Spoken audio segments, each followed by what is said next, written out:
As we look back at the 16 days of activism, we're now joined via Zoom by the Director of the Initiative of the Strategic Litigation in Africa, Sibongile Ndashe, and the Chief Director and Founder of Men's Forum, Bongani Ngomani. To both of you, thanks very much indeed for joining us. Welcome to the program. Thank you for having me. All right, I mean, we've come to the end of this year's 16 days, and I want to get a reflection from both of you, from your perspectives and from your areas of work, I guess, how you saw this year's 16 days. Let's start with you, Bongani. Thanks a lot, Mr. Ndoro. This year's 16 days was much, in fact, I will say it's always get better because the element of mobilization gets more stronger, it gets more wider. The focus is also ensuring that more people are reached even in rural areas. As government of Gauteng, we even went to rural areas of Gauteng as far afield as Devon and Meyatin, to ensure that people are aware, people are informed of the importance of 16 days. However, what is disturbing and disappointing is that we still continue to see killing and violation of women's rights during this period, you know. So you end up saying information alone, perhaps it's not enough. The country needs to do more. We need to have other strategic interventions over and above awareness campaigns, over and above sharing information. You know, campaigns that will impact on the character, will impact on the behavior of our society broadly. And I think the story about the man that was sodomized earlier on shows that the abuse and violation of our people in terms of gender-based violence, the majority might be women and children, but also we have men who are violated, especially in these institutions such as prisons. So as a country, we also need to ensure that justice system comes in there, justice system protects inmates, protect people who are under their care, and no one is violated in the hands of the Department of Justice.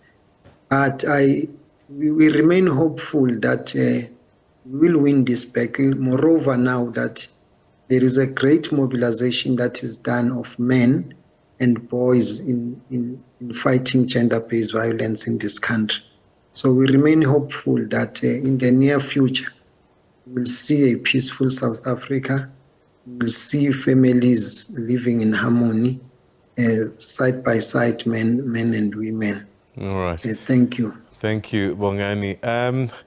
Sibongile, he's mentioned justice quite a bit there, and I know that litigation, jurisprudence is one of your big areas. Reflect on these 16 days from that lens. Where are we this year compared to a year, 2 years ago? The 16 days of activism started a few days after the conclusion of the Presidential Summit on Gender-Based Violence and Femicide. And about 2 years ago, the resolutions from that summit were released. And I'm not sure how far they have gone out into the public. But there is something that's very important that has happened here. 2.5 years later, after the adoption of the National Strategic Plan, which is our commitment as a country, a roadmap that we all supposed to work towards if we want to ensure the eliminating of gender-based violence.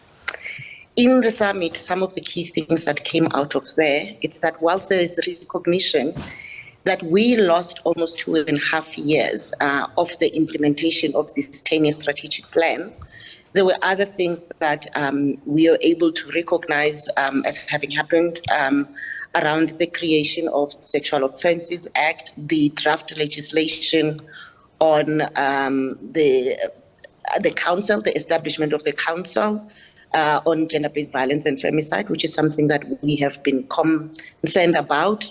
A few days ago, we saw the decriminalization of sex work bill also being passed, not being passed, but also the draft bill going to Parliament, which is an important step in ending violence against sex workers if they don't have to fight being criminalized, and then they can use the law now to protect themselves instead of trying to run away from the law because the law is not able to protect them. But I think it is important to go back and have a similar understanding of what the 16 days of activism is about, and also what this idea of gender-based violence, is. Because I think sometimes we use it to talk about violence, which is kind of mainstream. When we talk about violence and also the ability of state institutions to respond, whether the criminal justice system is that every victim of violence should be able to go to the police station and be helped. Health services should be able to respond to every victim of violence. But when we talk about gender-based violence, we realize that discrimination is at the heart of this violation, that the causes and consequences of it is discrimination. In 1992, about 30 years ago, I think, when the United Nations started saying we need to be able to look at this violence, differently from other crimes, it was because part of why our families, our societies, and even our state institutions were not able to respond was that they believed that this is violence that needed to be in the private sphere, whether it's domestic violence, whether it's intimate partner violence, and all of this violence that happens, to women in this way. And I think it is important that we keep that kind of distinction, so that we don't use these 16 days to talk about all violence that happens in society. This is not special treatment from women or other people who are violated against on the basis of gender.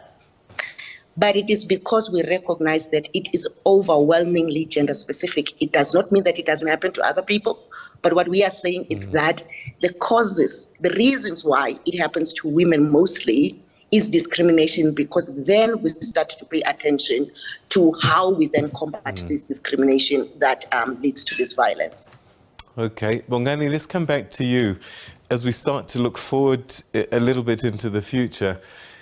What are the lessons that we're learning, in terms about the activism, the campaigning, and the spreading of the message?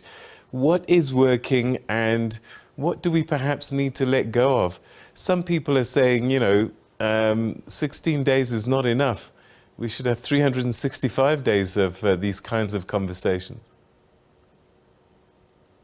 True indeed. We fully agree with that view that 16 days is a campaign. It should be understood within that context. It's a campaign that seeks to amplify the message. However, South African government has long adopted a 365 days activism against gender-based violence. We who are from the men's sector, we have launched what we call 365 days Men of the Year Awards to recognize positive male role models in our country, to encourage young boys to look up to those positive male role models. And we have partnered with some media houses to ensure that the message is spread throughout the period of 365 days, ensuring that men and boys are constantly mobilized and they are constantly targeted to receive this message against gender-based violence. What we also need in this campaign of fighting gender-based violence in our country, it's to get the buy-in of private sector. Private sector should come to the party, not in words, not in pledges, but in action. We've got big minds in South Africa, big conglomerates. We need to see them doing something. We need to see them funding civil society, funding campaigns, and even their brands carrying messages against gender-based violence. But also, we need to have the film industry, I will say filmmakers industry, producing films that talks to violence against women and children and condemning that violence, because some of our films that we still see in our TVs or big screens are in a way still silently so encouraging violence against, encouraging certain stereotypes about women and children, and even about how men should behave towards them.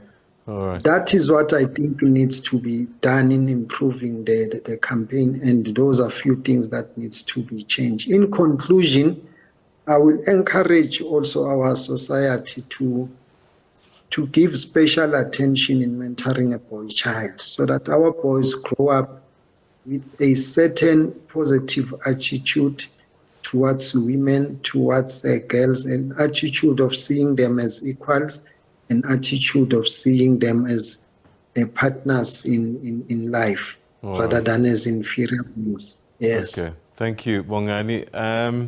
Sibongile, I want to give you the final word. I sometimes fear that when we use words like gender-based violence, what starts to happen, two things. One, it becomes a norm that we lose what it actually means in its intensity, and we stop calling it rape, we stop calling it assault, and it almost starts to sound like a sanitized word for the violence that's actually taking place. I don't know what your thoughts are on this, because, you know, sometimes people get so used to certain words that they don't mean anything anymore.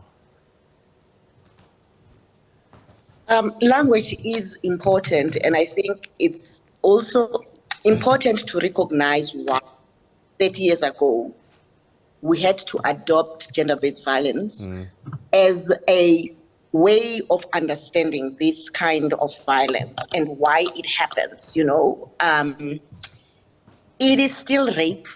When someone has been raped, we don't say someone has been gender-based violence, or when someone has been when has been assaulted, or domestic violence and all of those things. We don't use it, but it's a word to explain all of these violations that happen to people because, you know, of who they are.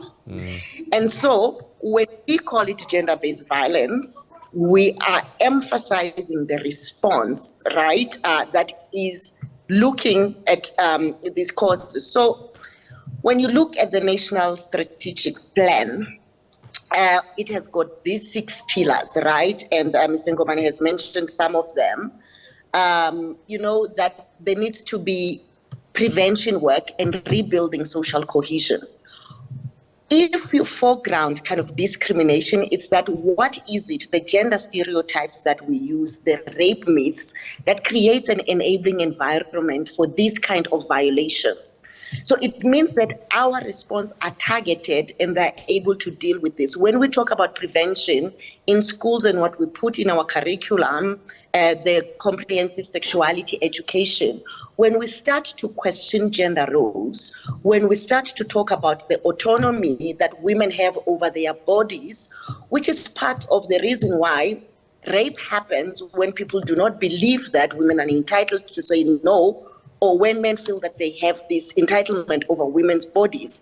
So these are things that make it important to say this violence happens, you know, because of gender. This is the reason why it happens. And I think this becomes a very contested space, because if people don't want to believe that these are the causes, then the solutions that we put in place don't go to address the problem.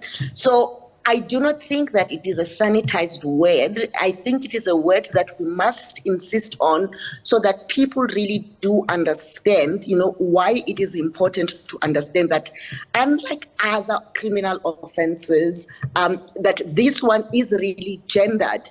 You don't have people whose cars have been stolen or who have been stabbed at a tavern being told, you know, to actually go back home because this is a private family matter. Yes. So the gender actually on the response. All right, thank you so much indeed. I wish we had more time. We never do, sadly, with these kinds of issues, but certainly we should have these conversations much more often, even beyond those 16 days. So we'll try and do that here on this channel. Thank you so much for your thoughts tonight, though. Thank you for your time. Thank you. Thank you very much. Bye. Bye-bye. All right, that's Sibongile Ndashe and Bongani Ngomani helping us to wrap up the 16 days of activism against violence against women and children, and both sharing some important thoughts and reflections about this year's campaign.